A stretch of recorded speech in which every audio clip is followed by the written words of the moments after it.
आपको अपने sir board mathematics पर, जैसे कि बच्चों आपको बताया था क्लास 12 के बच्चों के लिए हमारा एक शानदार बैच चल रहा है, 0 to 0 बैच, जिस बैच के तहत में क्लास 12 के बच्चों को धीरे धीरे आपका मैथ कराई जा रही है बच्चों, जिसमें बच्चों हमारी एक्सरसाइज 4.1 तक कंप्लीट हो चुकी है, एक्सरसाइज हमारी 4.2 चल रही है, जिसे जो चैप्टर हमारा सारणिक वाला चैप्टर है, डिटरमिनेंट्स यानी सारणिक वाला बच्चों चैप्टर चल रहा है। इस चैप्टर में भी 4.2 में हम पिछली वीडियो में 2 नंबर तक क्वेश्चन कर चुके हैं। आज हमारा बच्चों ये 3rd नंबर क्वेश्चन है। ठीक है बच्चों, तो आज के इस सेशन को शानदार तरीके से क्वेश्चन को हम समझेंगे। तो चलिए आज के सेशन को शुरू करते हैं। सेशन को शुरू करने से पहले जो बच्चे चैनल पर नए हो प्लीज चैनल को जरूर सब्सक्राइब करें, वीडियो लाइक करें, कमेंट शेयर करें। तो चलिए बच्चों आज के सेशन को शानदार तरीके से शुरुआत करते हैं। So let start. देखो बच्चों इसमें दे रखा है, सबसे पहले स्टार्ट करने से पहले क्वेश्चन क्या दिया है, के का मान ध्यान से समझना है आपको अच्छे से। ठीक है, के का मान ज्ञात कीजिए यदि त्रिभुज का क्षेत्रफल 4 वर्ग इकाई है। ध्यान से समझेंगे, हमें के का मान ज्ञात करना है यदि त्रिभुज का क्षेत्रफल 4 वर्ग इकाई है और त्रिभुज के तीन शीर्ष इसने दे रखे। दोबारा समझिए, के का मान हमें ज्ञात करना है और त्रिभुज का क्षेत्रफल इसने दिया 4 वर्ग इकाई, और जिसमें त्रिभुज के तीनों शीर्ष ये बच्चों दे रखे हैं, तीनों शीर्ष ये दे रखे हैं। तो ये तीनों शीर्ष दे रखे हैं, तो हमें त्रिभुज का क्षेत्रफल नहीं, त्रिभुज के क्षेत्रफल की सहायता से के की वैल्यू निकालनी है। तो ध्यान से समझेंगे बच्चों, सबसे पहले नंबर है त्रिभुज का क्षेत्रफल।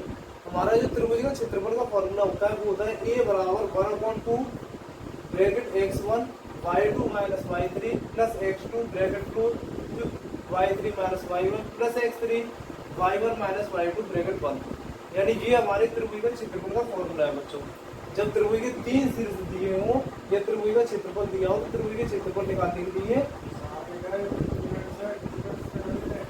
ये वाला फॉर्मूला लगाते हैं।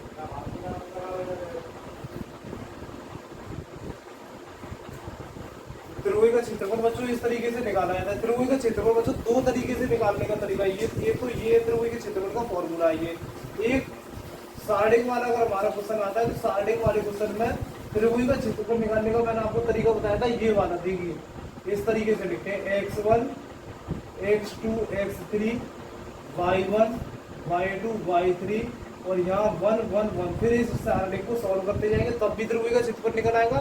तो मैं आपको इस ट्रिक से बता देता हूँ, फिर उसके बाद हम इस तरीके से भी त्रिभुज के क्षेत्रफल को निकालना बताएंगे। ये देखो इस तरीके से ये लिख दिया है x1 x2 x3 y1 y2 y3 1 1 1। यानी सारणिक को सॉल्व करना जो सिखाया था, फिर उस सारणिक सॉल्व करके उस तरीके से निकालेंगे। एक तो इस तरीके त्रिभुज का क्षेत्रफल, एक ये तरीका होता है बच्चों जो छोटी क्लासों में आपको चलता है। तो त्रिभुज के क्षेत्रफल फिलहाल मैं इस तरीके से बता देता हूँ, फिर सारणिक वाले तरीके से कराएंगे अगली वीडियो में। तो त्रिभुज का क्षेत्रफल निकालने का फॉर्मूला ये है। तो यहाँ से आप सीधे लिखोगे त्रिभुज का क्षेत्रफल उसने दे रखा है। त्रिभुज का क्षेत्रफल बच्चों हमारा 4 और त्रिभुज का क्षेत्रफल हमारा 4 वर्ग इकाई होता है, 4 वर्ग इकाई।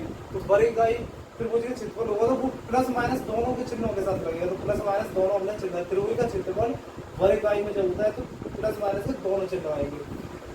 तो 1/2 x1 देखिए, अब त्रिभुज के 3 शीर्ष दे रखे हैं। त्रिभुज के कितने शीर्ष? तीनों शीर्षों को अलग अलग लिखेंगे, x1 y1, दूसरा x2 y2, तीसरा x3 y3। पहला वाला x होता है, दूसरा y। अब तीनों शीर्षों में से ये आपको वैल्यू यहाँ पर रखते हैं। तो यहाँ पे लिखेंगे 1/2 वैल्यू रखनी है। x1 की ये कितना है?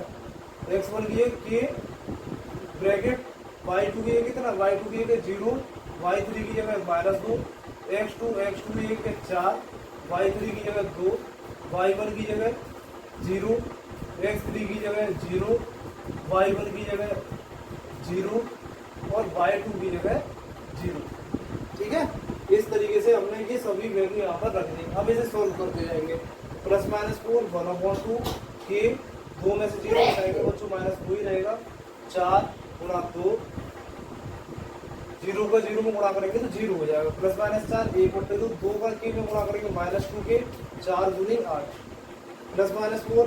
अब देखिए इस 1/2 का बच्चों अंदर गुणा करेंगे तो 1/2 मल्टीप्लाई -2 के प्लस 8 बटे, देखो 1/2 का 8 में गुणा करेंगे तो 8/2 हो जाएगा। 8 एकम 8 बटे में 2 प्लस माइनस 4, 2 से 2 कटेगा माइनस के प्लस 2 छक 8, 2 छक 8, ठीक है। प्लस माइनस 4 माइनस के प्लस 4। अब क्या करेंगे यहाँ पर, देखिए 2 चिन्ह लगे प्लस और माइनस, तो एक बार प्लस चिन्ह लेकर करेंगे, एक बार माइनस से। तो एक बार मान के चलिए हमने प्लस मान लिया, प्लस 4 बराबर माइनस के प्लस 4, प्लस 4 प्लस के 4 इधर लाएंगे माइनस के माइनस के 4 माइनस के 4 में से 4 गया 0 बराबर माइनस के, यानी के का आंसर हमारा 0 निकला। अब दूसरे स्टेप में बच्चों माइनस वाला चिन्ह लेकर, माइनस वाला चिन्ह लेकर चलेंगे तो माइनस 4 की जगह माइनस लगा देंगे, माइनस 4 बराबर के प्लस 4, माइनस 4 प्लस का 4 इधर लाओ माइनस 4 बराबर के 4 और 4 माइनस के 8, यानी 8 के बराबर माइनस का 8। दो आंसर निकले बच्चों हमारे, एक माइनस का 8 और एक के बराबर 0।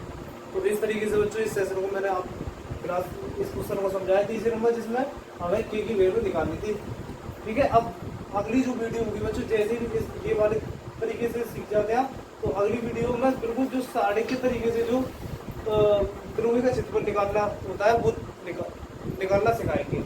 वैसे साढ़े के तरीके से निकालना डिफिकल्ट नहीं है, जो साढ़े सॉल्व किया जाता है पिछली वीडियो में जो आपको साढ़े सॉल्व करना बताया, तो बस ये फॉर्मूला आपको लगाना है, साढ़े का चिन्ह जिसमें x1 x2 x3 y1 y2 y3 और 1 1 1, ये चीजें आपको यूज करनी होगी, ठीक है।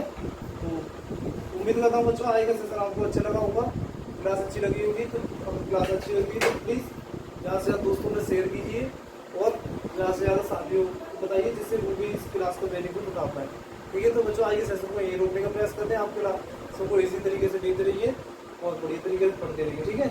कोई भी कोई समस्या हो तो उसे बताइए।